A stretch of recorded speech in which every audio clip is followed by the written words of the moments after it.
Convidar o Mário, o Mário vai dar continuidade, nosso promotor de missões, e depois também vai estar repassando o nosso alvo.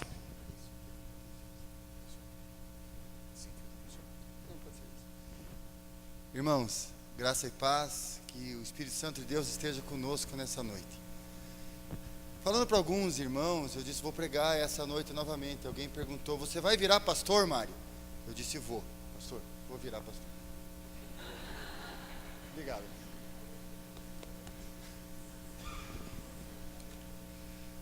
Graça e paz, que o Espírito Santo de Deus esteja conosco nessa noite e que o ministério da palavra seja frutífero. Amém? Semana passada eu comecei contando de um pastor que disse, foi o pastor Cláudio Duarte, que disse que alguém levantava no culto e saía, e ele dizia assim, deve estar indo chamar mais alguém para escutar a palavra. Essa semana eu descobri um outro caso, do rapaz que, preocupado com a pregação, e principalmente com o vice-presidente da igreja, que era um homem muito duro, pregava, fez uma pregação muito bem elaborada, com vários pontos, pregando e sempre olhando para o vice-presidente, até que uma hora o vice-presidente levantou e saiu. Ele terminou a pregação e ficou muito preocupado, e foi conversar com a esposa do vice-presidente e perguntou, me conte, por que ele levantou? Não ligue, ele é sonâmbulo. Então, se você for sonâmbulo, fique nos bancos de fundo, para não atrapalhar os outros a hora que você levantar. Amém? Irmãos, missões é o nosso tema. Abra sua Bíblia no livro de Mateus, capítulo 28, 18 a 20. Mateus 28, 18 a 20. Esse versículo é um versículo, esses dois versículos, 3 versículos, são muito conhecidos. E diz assim, Jesus aproximando-se, falou-lhes, dizendo, toda autoridade me foi dada no céu e na terra. Ide, portanto, fazeis discípulos de todas as nações, batizando em nome do Pai, do Filho e do Espírito Santo, ensinando-os a guardar todas as coisas que vos tenho ordenado. Eis que estou convosco todos os dias, até a consumação dos séculos. O que é missão? Nesses dias nós temos vivido nosso período de missões. A palavra missão vem do latim, que diz missio, proveniente do latim missio, que significa enviar. Missionário é um enviado. É a transmissão consciente e planejada das boas novas do Evangelho de Cristo, além das fronteiras nacionais e culturais. Isso é missões para nós cristãos. É levar o Evangelho de Cristo além das fronteiras nacionais e culturais. Missões Mundiais abraçou isso, é levar além das fronteiras do país. Nós analisando o que Jesus quis dizer nesses versículos, ele diz assim, me é dado todo o poder no céu e na terra, no versículo 18. Esse texto fala da soberania de Jesus, o poder de Deus, o poder de Jesus nos céus e na terra. Ele manda em todos os lugares. Jesus é poderoso em todos os lugares. No verso 19 ele diz assim, portanto, ide e ensinai todas as nações, batizando-os em nome do Pai, do Filho e do Espírito Santo. Jesus então, com o poder que ele tem no céu e na terra, ele está dizendo assim, vão por todo lugar. Ele faz menção a essa ordenança. Ele está dizendo para você, você vai e faça. É uma grande comissão. É a grande comissão que nós temos. Isso nos dá a entender que nós podemos ir em todo lugar. A todo lugar nós podemos ir e anunciar o Evangelho. Porque esse poder nos foi dado por Jesus, que é poderoso. No versículo 20 ele diz assim, ensinando-as a guardar todas as coisas que vos tenho mandado. E eis que estou convosco todos os dias, até a consumação dos séculos. Ele tem, isso aqui dá a nos entender que nós temos que discipular. Anunciar o Evangelho, mas também falar de Cristo às pessoas, mostrar aquilo que nós estamos fazendo. Jesus faz uma promessa que Ele estará conosco todos os dias, nós não vamos sozinhos, o missionário não vai sozinho, ele vai acompanhado de Jesus Cristo, Ele está conosco até a consumação dos séculos. Isso é missão, é anunciar o Evangelho de Jesus a toda criatura até os confins da terra. Seus irmãos chegaram cedo, perceberam que hoje, quando eu cheguei, a minha esposa não estava aqui, e eu sentei do lado do João e da Marguinha, sentei do lado dos meus filhos espirituais. Um dia Deus me deu coragem e ousadia para falar de Jesus, do amor de Cristo para eles, e hoje eu posso dizer que eles são meus filhos. Isso é, para mim, uma honra, mas uma grande responsabilidade. Mas quando a mãe chegou, eu fui para o lado dela, fiquei do lado dela. Viu, João? Preferi ficar do lado da mãe. Mas enquanto isso, eu estava aqui do lado dos meus filhos. Meu outro filho está lá atrás. Mas nós precisamos anunciar a Jesus. Como é bom quando nós podemos olhar os frutos. Isso é missão. É falar de Jesus, é testemunhar. E o que não é missão? O que não é missão? Nós vimos no vídeo aquele menino que foi para a África. Então ele saiu do meio que ele estava e foi para a África. Missão não é aventura. Missão não é uma maneira de ganhar dinheiro. Não é uma profissão. Não é um passeio turístico, excursão. Muitos podem achar que missão é estar no meio daquele povo. Então eu vou com o radical na África. Então eu vou para lá e vou conhecer novas culturas. Missão não é um trabalho de escola ou de faculdade.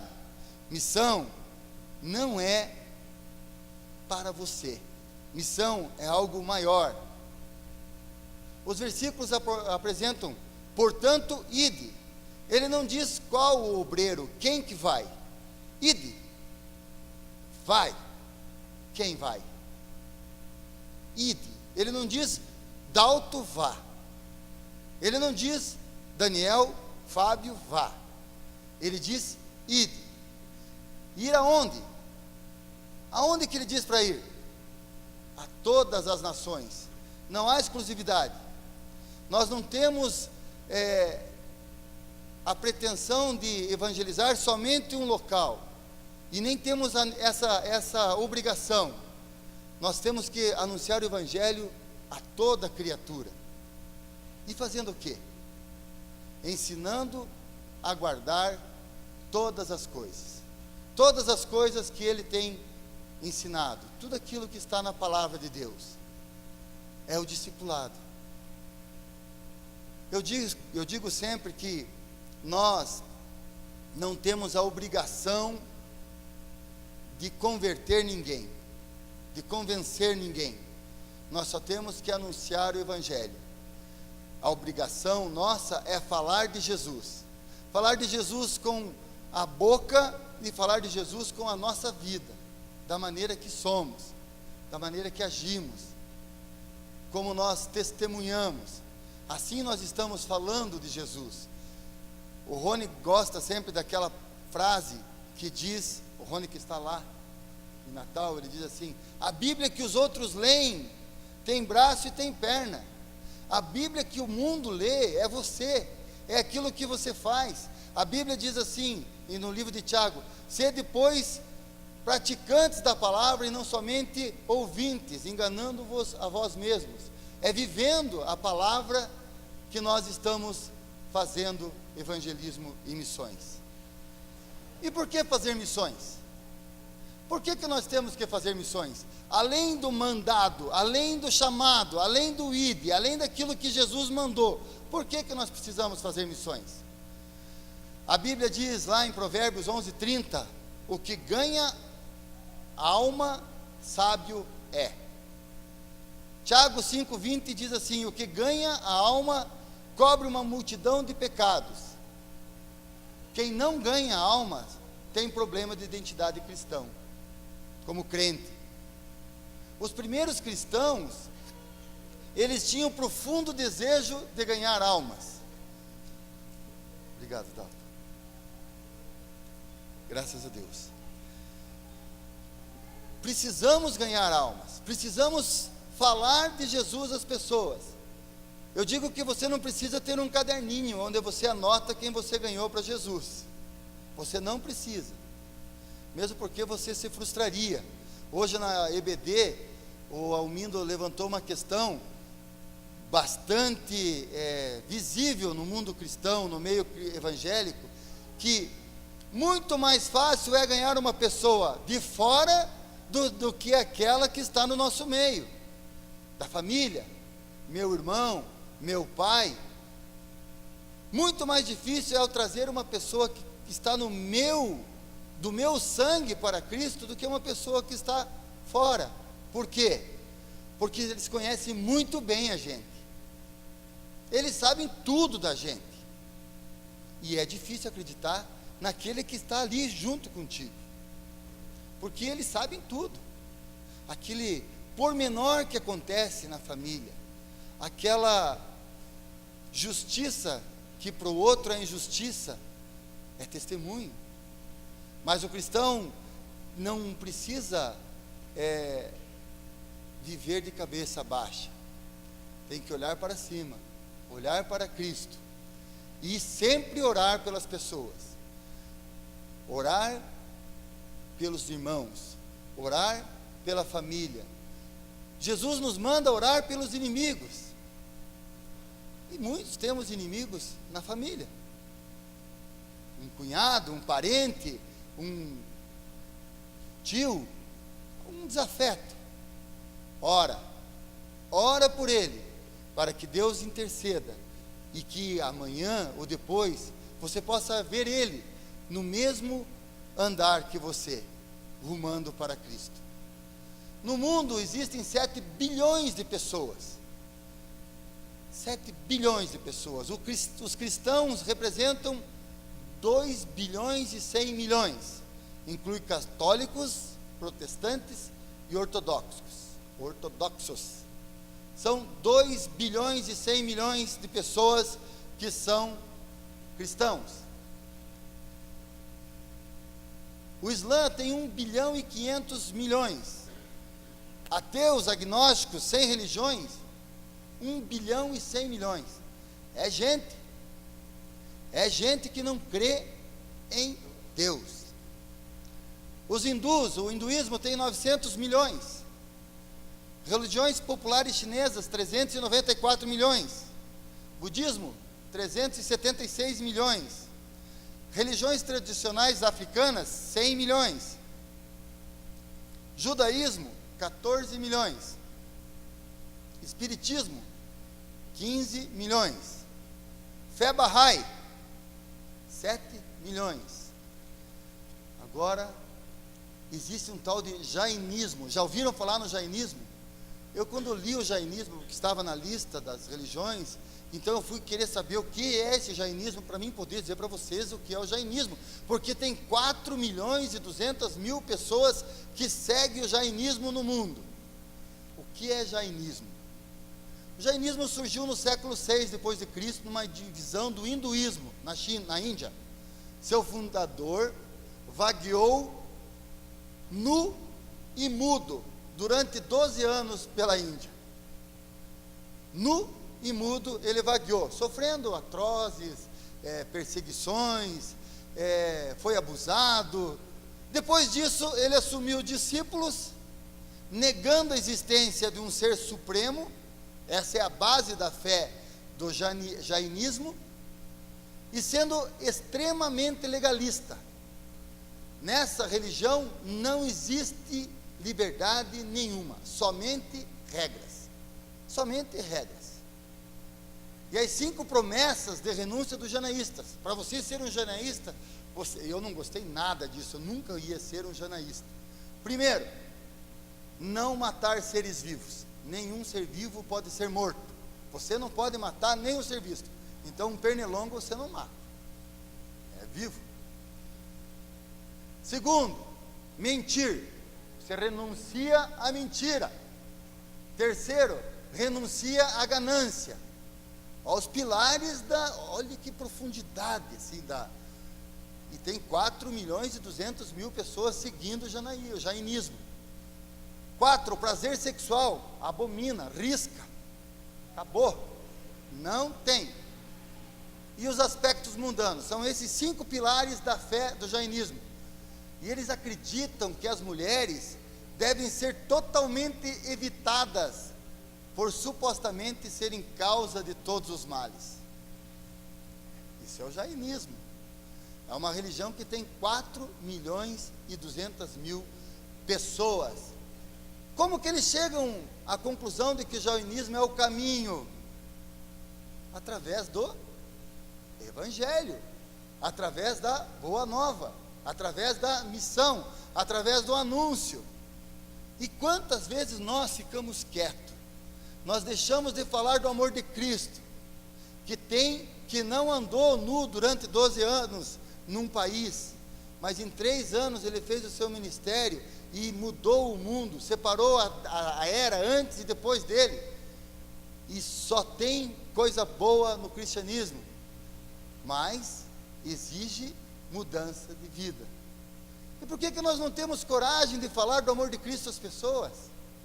Por que quando você está com uma pessoa que você conhece, e de repente a pessoa diz para você assim: olha, eu não estou mais indo naquela igreja, na igreja A, mas agora eu estou indo em palestras espíritas e isso está me fazendo tão bem.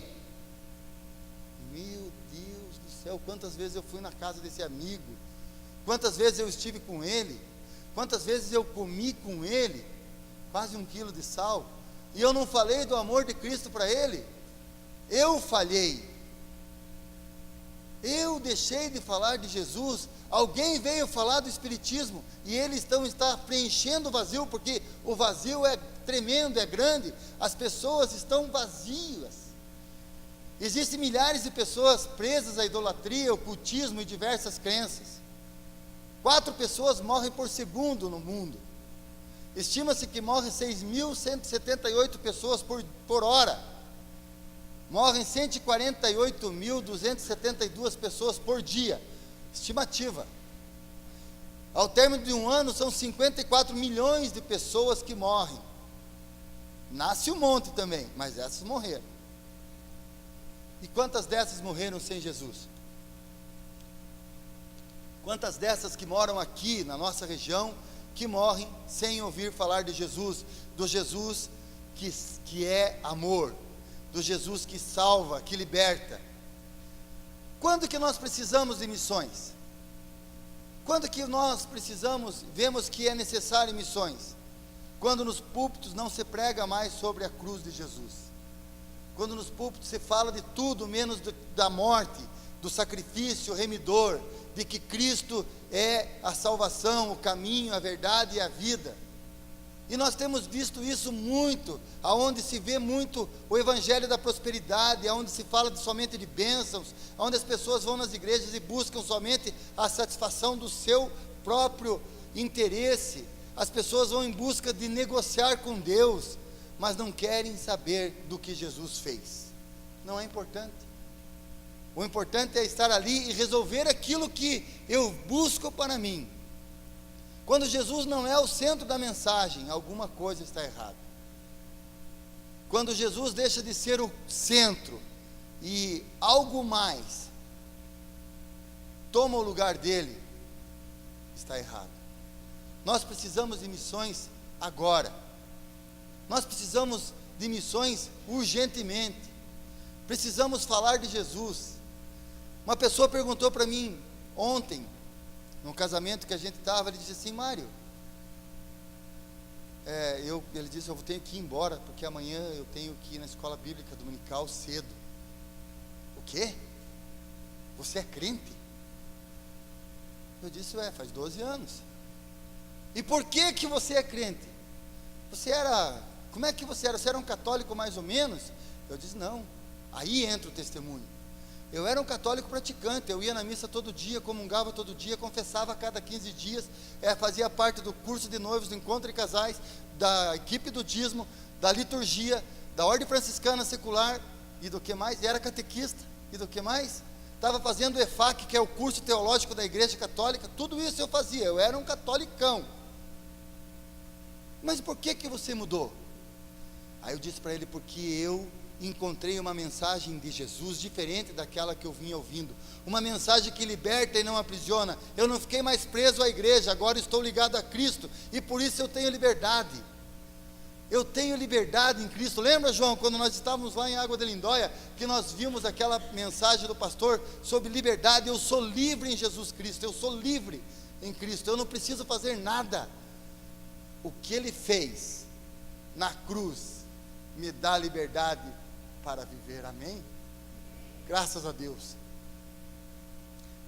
Agora eu vou perguntar para você, quem vai fazer missões? Quem vai fazer missões? É aquele rapaz que foi para a África? Quem vai fazer missões? Quem vai fazer missões é você.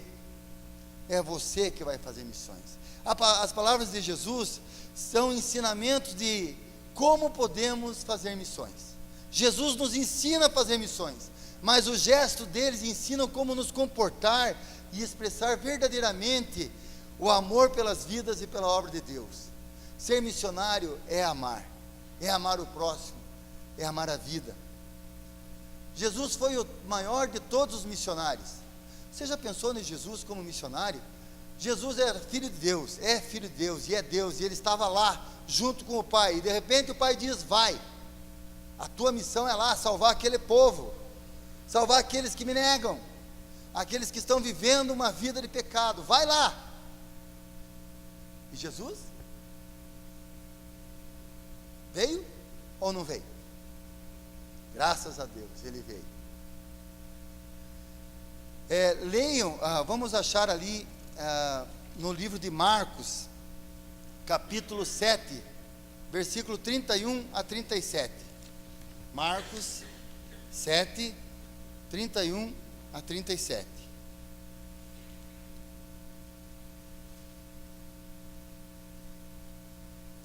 Aqui nós vamos aprender como ser missionários.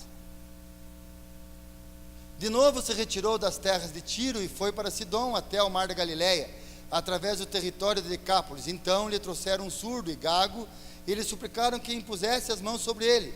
Jesus, tirando-o da multidão, à parte, pôs-lhe os dedos nos ouvidos e tocou-lhe a língua com saliva. Depois, erguendo os olhos ao céu, suspirou e disse, Efatá, que quer dizer, abre-te.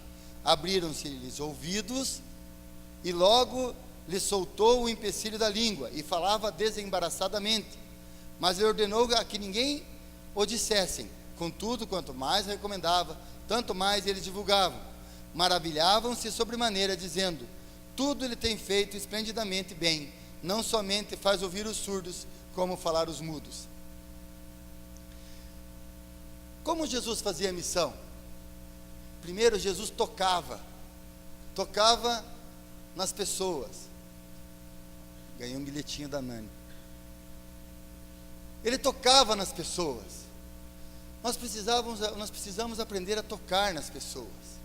Vivemos em um mundo de frieza. As pessoas estão distantes uma das outras. Nós falamos isso também na escola bíblica dominical, como hoje uma coisa concordou com a outra, porque nós falamos disso, das pessoas estão cada vez mais distantes, as pessoas não querem saber de um abraço, as pessoas não sabem nem o nome do seu vizinho. O Rony falou que lá em Natal, ele chega no elevador e cumprimenta as pessoas, e as pessoas dizem, você não é daqui.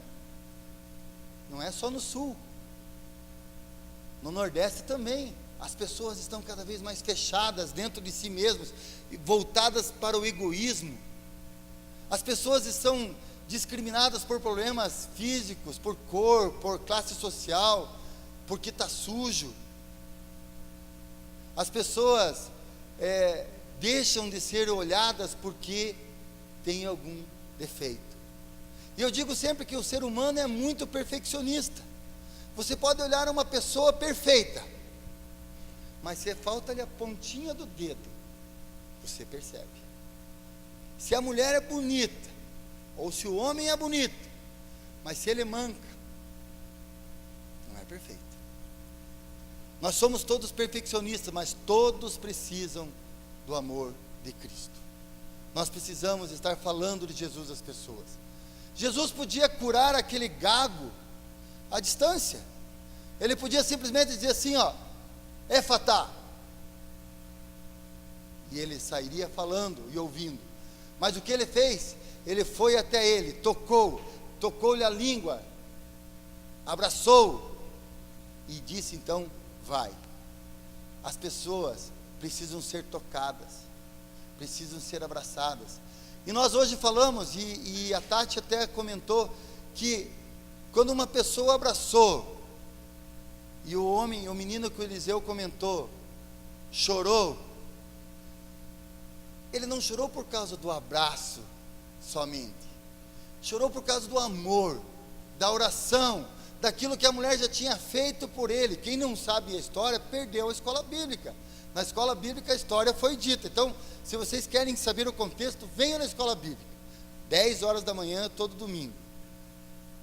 O menino era presidiário da FEBEM, e ele queria fazer mal por uma mulher que estava sempre orando. E quando ele chegou perto dela para dar-lhe uma porrada nela, ela disse assim, abraçou ele e disse, eu te amo no amor de Cristo. Foi isso? Jesus te ama, e abraçou, e ele chorou, e não pôde fazer mal nenhum para ela. Por quê? Não por causa do abraço, mas por causa da oração, por causa do amor que ela tinha. Um abraço somente não quer dizer nada, é o amor. Nós precisamos tocar as pessoas com a unção de Deus. Nós somos missionários de Cristo. Erguendo os olhos, no versículo 34, ele diz ali, 34, depois erguendo os olhos ao céu, suspirou e disse, Efatá. É como se você olhasse para o que os outros olhassem também. Olhe junto com as pessoas, olhem para Deus junto com as pessoas. Linguagem corporal, você está junto, abraça e olha para cima, olha para Cristo, mostra para eles. Jesus olhava para as pessoas e olhava para Deus, mostrando para as pessoas para quem elas devem olhar. Olhar para cima, erguer os olhos significa enxergar o seu campo missionário. Quem você tem que evangelizar? Aonde é o seu campo missionário? O pastor falou um pouquinho antes, e Deus é tremendo, Deus é maravilhoso, porque nós não combinamos nada, nós não falamos nada. Eu não comentei com o pastor qual seria a pregação, não tinha nada, mas Deus preparou tudo, porque Ele falou, qual é o seu campo missionário? Ele perguntou ou não perguntou antes? Você sabe qual é o seu campo missionário? Ele perguntou. Qual é o seu campo missionário? Nós precisamos enxergar o campo missionário. O missionário tem que olhar para frente, para cima, para o alto, e ver a seara que é grande e já branqueja. João 4,35. A seara é imensa, falta ceifadores. E ver os caminhos de Deus que são mais altos que os nossos. Deus está à frente de tudo. Muitas pessoas só olham para cima quando estão no fundo do poço. Quando estão lá embaixo, aí olham para cima. Nós temos que olhar sempre, erguer os olhos para Deus. Não adianta tocar sem olhar para Deus, porque nada acontece. Não adianta você abraçar se você não estiver revestido do poder que vem do soberano Deus. Jesus, então, no versículo 34, diz assim, suspirou. Jesus suspirou. Isso quer dizer que ele estava envolvido emocionalmente. Jesus tinha sentimento. Ele não fazia somente porque tinha que fazer, ele estava envolvido emocionalmente. Ele suspirou. Jesus era sensível. Às vezes você está diante de uma situação e as lágrimas vêm aos seus olhos e você não entende por quê. O Espírito Santo toca na tua vida e você começa a lacrimejar e começa a pensar o porquê daquilo. Eu não sei se você já experimentou isso, mas você olhar para uma situação e ter vontade de chorar. É o Espírito Santo de Deus que está movendo o seu coração, que está dizendo para você, você está sentindo, faça algo. O sentimento nos faz agir com vontade, verdade e poder. É o sentimento que nos faz suspirar, que nos faz avançar, que nos faz gritar, que nos faz chorar. Só não pode ser insensível. Você não pode ver o irmão afundando, se acabando, e dizer problema dele. A escolha é dele. Eu digo muitas vezes para os meus filhos, vocês fazem as suas escolhas, mas eu sinto pelas escolhas deles. Eu choro pelas escolhas deles, porque as escolhas deles vão refletir na minha vida, assim como refletem no Evangelho de Jesus. As tuas escolhas refletem no plano de Deus para a humanidade. Aquilo que você faz, ou aquilo que você deixa de fazer, faz com que o Evangelho progrida ou regrida. O Dalton falou, por que o Evangelho no Sul é tão pífio? Por que o Evangelho no Sul não cresce? Talvez seja porque eu e você não estamos fazendo o nosso trabalho. Porque eu e você estamos deixando de anunciar a Jesus, de falar de Jesus às pessoas, de mostrar a eles o amor que nós sentimos, que nós temos, e o quanto nós somos felizes por isso. Foi falado na IBD também, hoje, que as pessoas têm que querer experimentar o que eu experimento, as pessoas têm que querer sentir o que eu estou sentindo, as pessoas têm que ver felicidade em mim por causa de Jesus. Agora, se você é um agente secreto de Cristo, e só é crente quando está dentro da igreja, é difícil. Irmãos, e não é nada fácil, porque ser cristão exige negação, negar a si mesmo, tomar a cruz e seguir a Cristo. A fé atua pelo amor. Eu vou pedir para uma pessoa que tenha voz bem forte, para que leia Gálatas 5:6, e já estamos caminhando para o final. Gálatas 5:6. Quem tem a voz bem forte, pastor Daniel, locutor da rádio Scala.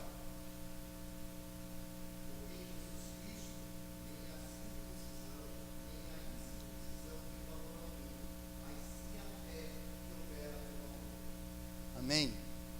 A fé atua pelo amor. Não é isso nem aquilo, não é circuncisão ou incircuncisão, não é o que eu faço, o que eu deixo de fazer, não são as obras. As obras são consequência do amor, mas não é por causa das obras que a minha fé é provada, é pelo amor. A fé que atua pelo amor. Quando amamos, recebemos poder. Quando estamos dando amor, nós temos poder. A força do poder é o amor. O amor de Cristo na cruz, que deu o maior dos suspiros, inspirando todos os nossos pecados e expirando a salvação para todos aqueles que nele criou. Ao contrário, expirando todos os nossos pecados e inspirando a salvação para todo aquele que nele crê. Esse suspiro foi a expressão do amor maior de Cristo. O amor que morreu, que deu a vida. Maior amor é aquele que dá a vida pelo seu irmão. Faça a missão como Jesus. Olhe para ele. Lá em Coríntios, 1 Coríntios 9,16 diz assim: ai de mim, se não pregar o Evangelho. Quem falou isso? Ai de mim, se não pregar o Evangelho. Foi Paulo ou foi Pedro? Coríntios, quem escreveu? Foi Paulo ou foi Pedro? Paulo. Paulo foi o maior evangelista, um missionário tremendo, e ele disse: ai de mim, se eu não pregar o Evangelho. Ai, como eu fiquei triste ontem, quando eu vi um amigo dizer para mim que está indo em palestra espírita, e está sendo confortado lá. Pelo amor de Deus, o que eu fiz? Um amigo sendo enganado, porque eu creio no que está escrito aqui, que é só o Senhor Jesus Cristo é o caminho, a verdade e a vida. E eu não falei de Cristo para ele. E aí me veio aquele hino: não me falaram de Cristo. Por que que você está no inferno? Porque não me falaram de Cristo. E quem não falou? Se você estava no meio de quem pode falar. Nós vivemos num país onde todos conhecem o nome de Jesus. O rapaz foi para Senegal e ele dizia: você conhece Jesus? Não sei, ele mora do outro lado do rio, onde que ele mora? Eu não sei, não conheço, nem sabe quem é Jesus. Nós podemos evangelizar com muita mais facilidade no nosso meio, porque todos conhecem a Jesus, sabem quem é, o que fez. Agora vai falar de Jesus para quem não conhece nada. E mesmo assim, o Espírito Santo transforma vidas e salva, e pessoas se convertem. E a gente vê vídeos, alguém já deve ter visto vários vídeos de cristãos na China, na Índia, se escondendo porque são perseguidos e amando a Jesus, pessoas que nunca tinham ouvido falar de Cristo, mas alguém foi lá e por causa do amor dele, eles se converteram e hoje seguem a Jesus. Como posso ter um coração preparado para fazer missão? Como você pode?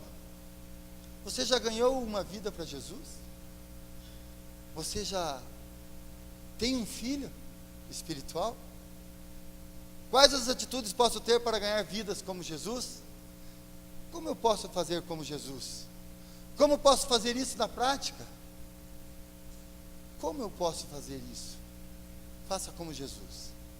Toque, abrace, olhe para as pessoas e para Deus, caminhe junto, suspire, seja sensível, sinta amor. Então você verá os milagres acontecer através da sua vida na missão do reino. Fácil é falar aqui. Agora amanhã, segunda-feira, de manhã, você vai encontrar pessoas. Eu vou encontrar pessoas. Eu vou sair com clientes. Vai ter gente que vai falar mal de mim. Vai ter gente que vai me distratar. Vai ter gente que vai gritar comigo. Vai ter gente que vai dizer coisas que não me agradam ouvir. E o que eu vou fazer com isso? Como que eu vou agir? Vai ter pessoas que vão dizer: você não é bem-vindo aqui. A tua amizade não é boa para mim. Saia da minha vida. E como que você vai reagir? Você vai amar essa pessoa? Ou você vai se inflar de orgulho e vai dizer: eu não preciso dela. Viva a vida, fez a escolha. Todo o trabalho de uma igreja é missionário. Tudo que nós fazemos aqui é missão. Nós podemos não ter mais um missionário na nossa folha de pagamento, vamos dizer assim. Mas todos nós somos missionários. O objetivo de uma igreja, qual é o objetivo da nossa igreja? É fazer uma fachada bonita, com pedras, pintar e deixar bonita? É fazer um salão? É ter bancos mais bonitos, cadeiras estofadas, ar-condicionado? Qual o objetivo da igreja? É salvar almas. O objetivo da igreja é salvar almas, é trazer pessoas para ouvir a palavra de Cristo e se converterem. O amor pelos perdidos e alcançar os perdidos. É ver gente feia aqui dentro, gente que não combina com a igreja, mas que combinam com Jesus. É um bêbado que vem e o vice-presidente vai lá e convida: senta aqui, ouve a palavra. A vontade era que ele virasse as costas e fosse embora, mas não é esse o objetivo da igreja. É trazer ele para dentro, para que escute a palavra, para que porque a fé vem pelo ouvir e ouvir a palavra de Deus. E se ele não ouvir, como ele vai poder entender o amor de Cristo? Se isso não for verdade, então a igreja perde o seu sentido, seu perfil e suas raízes do Evangelho. Nós precisamos anunciar a Jesus, aconselhar e ensinar com sabedoria, a fim de levar todos à presença de Cristo como pessoa espiritualmente adulta. Anunciar a Jesus, essa é a nossa missão. Então ore, contribua e cumpra o ID de Jesus. Vamos juntos, vamos anunciar o Evangelho de Cristo, para que as pessoas possam viver aquilo que você tem vivido. Se você ama Jesus, se você quer que as pessoas experimentem o que você tem experimentado, negue-se a si mesmo e seja um pouco mais parecido com Jesus. Olhe para Ele. Eu estou lendo novamente o livro Em Seus Passos que Faria Jesus. É um romance, já li uma vez e estou novamente lendo. Ele propõe que cada vez que você estiver numa situação, você olhe para a situação e diz: o que Jesus faria se estivesse em meu lugar? Ah, como é difícil, porque Jesus era amor. Nós precisamos buscar imitá-lo, e não é fácil, mas com o poder do amor dele, nós podemos alcançar e podemos buscar. Eu quero aqui pedir perdão pelos irmãos, pelas vezes que falho, porque eu não sou nada, eu sou um pecador, e falho muitas vezes. Hoje o Dalton falou que é impossível que a pessoa convertida não tenha mudança, mas o velho homem, como a Jusce disse, a velha mulher quer entrar em cena, e você tem que quase que brigar com ela, com aquela pessoa, para que tire o espaço, para que você ganhe o espaço com o amor de Cristo. Pedro, como o Dalton falou, não quis cortar a orelha, ele queria matar o centurião, que era o nome dele mesmo, é o único que tem o nome dele está na Bíblia. Ele queria matar, cortou a orelha. Ainda bem que Jesus estava lá e cortou, não usou aquela cola do almindo, pôs certinha a orelha. Mas nós precisamos constantemente estar lutando com nós mesmos, para que nós possamos dar bom testemunho de Cristo, amém? Que Deus nos abençoe e que nós possamos entender o verdadeiro sentido do ID de Jesus, amém? Graças a Deus. Vamos orar e pedir que Deus nos abençoe. Pai amado, nós louvamos e bendizemos ao Senhor e somos gratos, porque até aqui o Senhor tem nos ajudado. Pedimos a Deus que aceite a nossa gratidão pelo tudo aquilo que o Senhor nos dá, pela vida, pela fé, pela esperança da salvação, e porque o Senhor está conosco a cada dia. Rogamos a Deus que esteja nos dando sabedoria hoje e sempre, para que possamos anunciar o seu Evangelho com ousadia, com intrepidez, e que as pessoas com quem nós convivamos daqui para frente possam ver em nós o seu amor. Ajuda-nos, Senhor, hoje e sempre. É a oração que eu faço agradecido, em nome de Jesus. Amém. Irmãos, eu recebi um bilhetinho aqui da Nani, e nós já temos o final da o nosso alvo de missões. Será que foi atingido? Você contribuiu para missões? Nós temos um alvo, o nosso alvo é R$3.500.